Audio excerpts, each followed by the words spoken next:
আসসালামু আলাইকুম ভিউয়ার্স, কেমন আছেন সবাই? আশা করি ভালো আছেন। সো গাইস, আজকে আপনাদেরকে দেখাবো এগুলি হচ্ছে ব্যারোমিটার। এগুলো হচ্ছে শিপের ব্যারোমিটার, ঠিক আছে? ওসাকা, এটা জাপানের। জাপানের, ঠিক আছে? এটা হচ্ছে ব্যারোমিটার, এটা মেড ইন জার্মানি। খুবই আনকমন প্রোডাক্ট, পুরো বডিটাই পিতলের। এগুলা মেরিনে ইউজ হয়, খুবই আনকমন।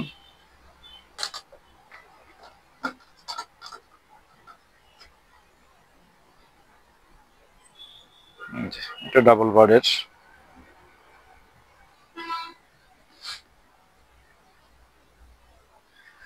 সো গাইস, ব্যারোমিটার গুলো অ্যাভেলেবেল আছে আমাদের কাছে, বিভিন্ন মডেলের হয়। জাপান আছে, জার্মানি আছে, ইউএসএ আছে। বিভিন্ন কোম্পানির ব্যারোমিটার আমাদের কাছে অ্যাভেলেবেল পাওয়া যায়। সো গাইস, যাদের লাগবে অবশ্যই স্ক্রিনে হোয়াটসঅ্যাপ নাম্বার দেওয়া আছে, হোয়াটসঅ্যাপে আমার সাথে যোগাযোগ করতে পারবেন। সো গাইস, আমার প্রোডাক্টটা এবং ভিডিওটি ভালো লাগলে অবশ্যই আমার পেজে ফলো দিয়ে রাখবেন। আসসালামু আলাইকুম।